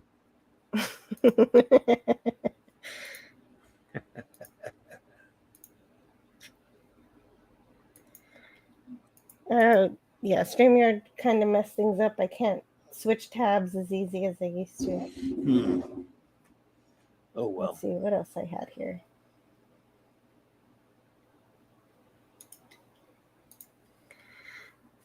So I haven't bought any of the Orville comics, but I'm thinking about it now that they put it in a library edition. Yeah. How about the first 4 or 5? They're pretty good. I didn't get them all yet, so maybe I'll get that one. Yeah. I thought it was pretty good. Yeah, because I don't collect comics, so I'd love to put it in. I'd love to have it in a book format. There I you like go. books. I don't know how expensive or cheap that's going to be, but yes, I Right. love comics, but also like the trade paperbacks and stuff. You Mm-hmm. know, reprint books. So yeah, that might again. I've read the first 2 or 3, and I thought they were pretty good. And it's a pretty decent art. So Yeah. Dark Horse Comics does it, and it'll be Yep. released on October 15th. I might pick And that up myself. How much? yeah, Say? does it Doesn't say? And no, it says that it has 280 pages, written by David A. Goodman, so Star Trek alumni, penciled by Yep. David Cabeza. Yep. Good covers. Pretty good art. All right. There you go. And yeah, that's fun. Nice. Yeah, probably around 40. Thought you're right. Around 40? That's not bad. Probably I like about that. that. Yeah. When does season 3 start? Great question. June 2nd in 27 days. Yay. 27 days. Yeah. Never kiss a toaster. Captain Yeah, Spire. I'd probably go along with that. That's a sound What? life advice. Sure. I don't think I ever have. I generally mistrust robots. Oh, Hmm. wow. They're having quite a conversation here. I don't know. I trust B5. I trust the robot that protected Will Robinson on the real Lost in Space show, not the new garbage. Mm-hmm. Oh, the Netflix Not series that. garbage. No, not that one. Oh, I watched that first season for some dumb reason. Ooh. Oh, no. Yeah, no, that was weird. Agreed, Thoth. Gotta say, Jill, that the first season of The Orville didn't do it for me, as the comedy seems silly. However, season 2 is awesome when they get serious and felt like TOS quality, says Pleasant Valley Picker. Yeah. I did like the first season. I loved a lot of the first season. But also, it is a little strange to get used to the comedy. Here you have something that is looking like a very relatively serious. Oh, hey, I hear Red Dwarf. Yeah. Can you vamp for me for a second? Sure. Probably around 30. Yeah, I'd say, Lord thought I'd say that's about it. It probably would probably. And I like to wait for those trades to go down. Actually, when that comes out, I'm gonna check in stock trades. Sometimes new trades are pretty cheap. I mean, that thing, like a $40 trade, sometimes will be like $17. And I'm gonna check. When that Orville thing is solicited, I'll check because it gets some pretty good stuff on. Yeah, it was a Red Dwarf theme. Has some pretty good stuff, which I love. I mean, in stock trades they got a lot of good stuff on there. I like to search for the deals. Yeah, I love Red Dwarf though. I did not know that Jill was a Red Dwarf fan. That must be your phone ring, or must be your phone setting or ringer, which is pretty cool. But see, yeah, Orville. Yes, the humor initially kind of takes you out of it because it got D jokes and it's got here you got a serious story going on. Similar to Red Dwarf, but when you knew Red Dwarf was a comedy, it had a laugh track. So the characters are definitely different. I mean, it has a comedy setup. They act really, I don't know, it's just a weird thing. It's sort of like it's 24th century. It's like Trek in that aspect of the, but they talk like they're from the 21st century. It's a strange amalgam of our colloquial, manner of speak that we have now, as opposed to the way they talk on Star Trek: The Next Generation. You know what I mean? And yet it's in a Star Trek: The Next Generation type of a setting, which is a strange thing. And I'm not sure if in the process he just eventually started realizing that he wanted to do something that was more like Trek rather than just a parody. And it was never a parody, but it did make jokes. And it was a strange kind of mix, and it turned off a lot of people originally. And if you always tell them, hey, stick with it. And I think it works. The comedy with it works. It's strange. It is odd, but I love it. Yes, Pleasant Valley Picker, Red Dwarf is greatness. I love it. Absolutely love it. Pleasant Valley Picker says the comedy ruined it for me in season 1. I look, like I said, you're not the only one to say that. I didn't mind it much because there were some great episodes in season 1. Okay, so what season? What are you talking about? I was just talking about how he was. We talked a little bit about how the comedy kind of ruined Red Dwarf for Pleasant Valley Picker. I mean, I'm Red Dwarf. Oh, really? I'm not Red Dwarf. Orville in season 1. I love Red Dwarf. And, me too. Well, the comedy is Red Dwarf. Yeah, but I was actually comparing it in some ways to Red Dwarf in that sense. But yeah, they could be. They toned it down. I was talking to him a little bit about how it seemed to me like they started kind of toning it down a little bit. Yeah, they did. I think that they got the balance really nicely on a happy refrain from that episode where we got that scene cut. Yeah. Oh, yeah. But it was still, I loved it all the way through. But yeah, the first episode, there's some crazy. And again, they have D jokes in episodes. They have some immature stuff, but it's still, I don't know. The combination of the two was kind of funny. But then it's coming from someone who's used to Red Dwarf and Hitchhiker's Guide to the Galaxy, so I didn't mind it so much. Nor did I mind it when they got away from it a little bit. They're fine. I love Hitchhikers. I did not know you were a Red Dwarf fan. Red Dwarf is a great show. Oh yes, love it. Did you watch the new ones? I haven't watched many of the new ones actually. I don't know. I haven't gotten around to it. I'm up to speed on it because what they did is they came back a few years ago. They came back with season 9. I kind of fell out with the hour-long episodes where they cut the laugh track out. I liked them, but they were weird. But I don't know why, but that's when I dropped out.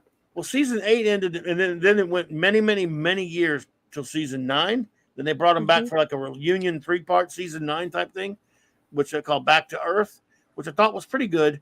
Then a few years later, they brought them back, and they did another season. Then they went to this network called Dave, and they brought the show back, just new seasons. They're up to like season 12 or something now. And wow. They're older, but they're still funny. Not as good as the old show, but they're still pretty good. And then their last thing they did was a special called Promised Land. And it was pretty good. They're old. But the show, while not maybe in a class with the original first 5, 6 seasons, is still pretty funny. They're not preachy. They still have good chemistry and everything. Yeah, even old, they're great. They're great they're together. Mm-hmm. And they might even be able to take advantage of that being old, for comedy. Yeah, I mean they kind of did. Oh, but they're still funny, and Rimmer's still hilarious. And it's just god. Yeah, I'll have to figure out where I missed where. I'll just rewatch the whole thing. You had Amazon Prime? Yeah, I have all on there. I just haven't. They're all on there. Yeah, watched it in a while. It got weird because when it ended the first time, like season 8, it ended with Rimmer kicking Death in the nuts. Remember the Death was coming. He kicked him, and Rimmer said, "Only the good die young," and it ended. And it was years later before we saw it again. Well, that's why I have it as my ringtone, because I need to rewatch it, and that's supposed to remind me to go rewatch it. I've watched those early seasons so many times. I mean, I've watched it again. Like I said, it was kind of cool to see the new ones, but I've watched those early seasons of Red Dwarf so many damn times. It's one of the greatest shows. Yeah, those first 6 seasons, man, are the best. 7's weird because Rimmer leaves for a while. He left for most of that season. He had Kachansky on there. Mm-hmm. So, anyway, good stuff. Cool. Pop Culture Curator says, "Sorry, I missed the beginning. Did you like the new Trek show?" That's a loaded question. It was the greatest thing ever. The bestest ever.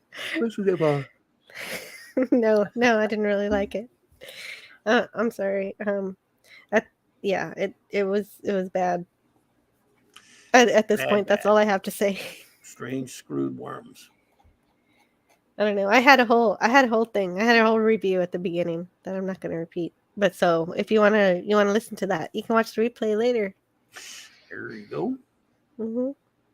It Time what's to the go cliff get notes some of it? lunch, huh? Yeah, right. Time for lunch. Because you got a FNT coming up, and then of course I'll be on. Ooh. Mm-hmm. Oh, right. Okay, cool. You got to go get ready for all that stuff, I guess. Mm-hmm. Let me just get through this. Sure. Real quick. The way they talk is not the same as in New Drek. Right, and then they're trying to be. The dialogue's so much better on the Orville, and the cast is so much better. Season 2 had some TOS worthy episodes. Okay, Yeah. that's Orville. All right. Yep. Okay, I think that's a perfect tea time for me. I'm ready to go do some errands and have a great Friday. And also Friday night frolics too. Doomcock. That's right. Also. That's right. There you go. The great Doomcock. All hail Doomcock. Yeah.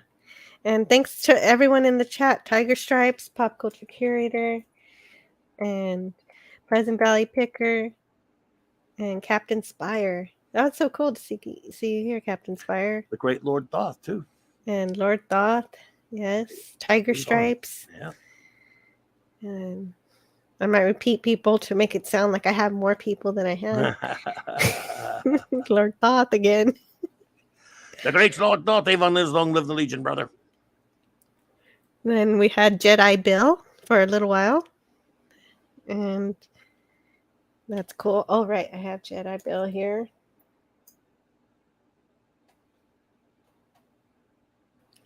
And thanks for the live stream, Jill, and you too, Clobby. And Lord Thoth says, Avon lives. And long live the Legion. There you go. I still have to watch that show. Oh man, Blake 7. I love it. Thank you to Comic Relief Crusader. There you are. Good to see you all. Mm-hmm. All my friends. Anonymous. And I know I had one more. Oh yeah, Captain Cockney Spock. Can't forget him. That's right. Avon lives. Hans Peter. And J-Man was here. That's right. Oh yeah, great J-Man. And the Heir of Alexander. Awesome. Indeedishness. And I'll see you again on Tuesday. I'll have my Orville reviews for the next episodes, and I don't have a me in the chat to help me remember what the next 2 episodes are. Oops. Of what? Orville? Of the Orville. You don't. Yeah. That's right. You have communication. All right. I know We'll one of figure it them is Identity. Identity Part 1. Oh crap. Identity Part 1 and Deflectors. Oh shoot. Yeah. Okay. And that'll be for Tuesday, and so I'll be reviewing that. And I'll let's see, what do I want? Do I have anything to show? No.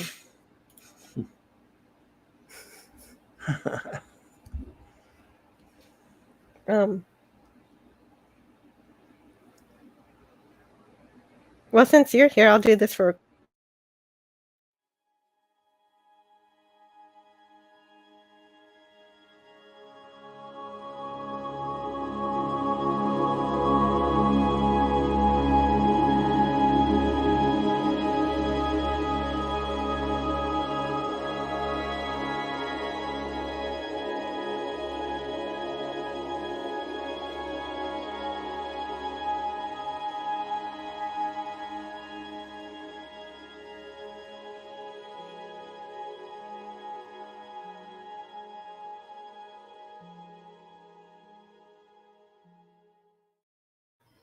because you being here is almost like her being here too. Oh, I'm honored.